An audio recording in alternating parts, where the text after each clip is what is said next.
सबको जय मसीह की। भाई भक्त सिंह की सेवकाई तथा उनके द्वारा लिखित ईश्वरीय भेदों का प्रकाश, सितंबर 14। आज का वचन, तेरे सामने एक द्वार खोल रखा है। प्रकाशित वाक्य अध्याय 3 पद 8। प्रभु यीशु मसीह ने इस द्वार को खोला है। कई भूखी और प्यासी आत्माएं संदेश के लिए तैयार हैं। आपकी सेवा में प्रभु की इच्छा और उसकी अगुवाई को ढूंढें और वह आपको चलाएगा। हमने अनुभव से देखा है कि जब हम साथ मिलकर प्रार्थना करते हैं तब कहाँ और कब जाना है इसे प्रभु बताता है और सुसमाचार के लिए आत्माएं वहां तैयार होती हैं।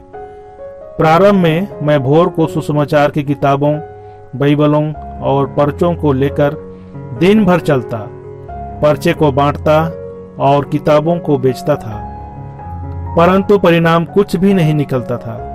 इसलिए मैंने प्रार्थना की, प्रभु क्यों कुछ भी परिणाम नहीं दिखता।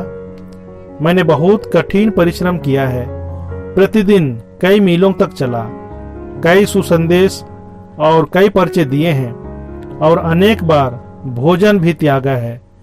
इसके बावजूद मैं देखता हूं कि परिणाम कुछ भी नहीं निकलता। क्यों? प्रभु ने कहा, इतने अधिक मीलों तक चलने के लिए मैंने तुझसे नहीं कहा। एक वक्त का भी भोजन छोड़ने के लिए मैंने तुझसे नहीं कहा। तू स्वयं अपनी इच्छा से यह सब कर रहा है, इसलिए तुझे कोई फल नहीं दिखता। और यह सत्य था। मैंने पश्चाताप किया। प्रभु कृपा करके मुझे क्षमा करें। अब से मैं आपके कहे अनुसार ही जाऊंगा। एक दिन प्रार्थना के बाद मैं और मेरा मित्र एक सार्वजनिक सुसमाचार के लिए गए।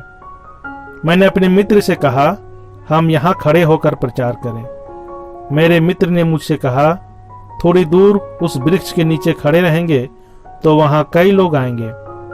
मैंने कहा, नहीं, प्रभु यहीं रहकर प्रचार करने को कहता है। और उस स्थान पर कोई भी नहीं था। संदेश पूरा होने के बाद एक नाटा व्यक्ति मेरे समीप आया और उसने कहा, मैं दीवार के पीछे खड़े रहकर आपके संदेश को सुन रहा था। मैं रोमन कैथोलिक हूं। परमेश्वर ने आपको मेरे लिए भेजा है। उसके बाद उसने कहा, मेरे पड़ोस में एक परिवार है, वे उद्धार का मार्ग जानने के लिए मुझसे भीख मांगते हैं, परंतु उनसे मैं क्या कहूं यह मैं नहीं जानता। क्या आप आएंगे? हम वहां आनंद से गए। वह व्यक्ति और अपनी पत्नी और उसके बच्चे आंसुओं के साथ इकट्ठे हुए।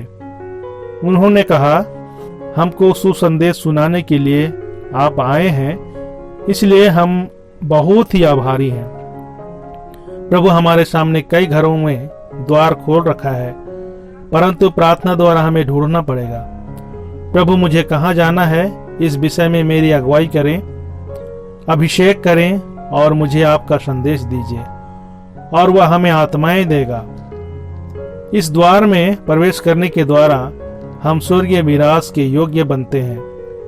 परमेश्वर की अगुवाई के नीचे हम जिन आत्माओं को जीतते हैं वह परमेश्वर के लिए है और वह उन्हें पहचानता है। यदि द्वार बंद हो तो उसे खोलने का प्रयत्न नहीं करें। परमेश्वर आपको कहां ले जाना चाहता है इससे ढूंढें। मौसम को देखकर योजना ना बनाएं। एक बार बरसते हुए बारिश में हमने सुसमाचार प्रकट किए और आत्माएं उद्धार पाई। बहुतेरे हंसी उड़ाएंगे, परंतु बाद में वे मान लेंगे कि परमेश्वर आपके साथ है। प्रभु आपके साथ रहे और आपको आशीष दे।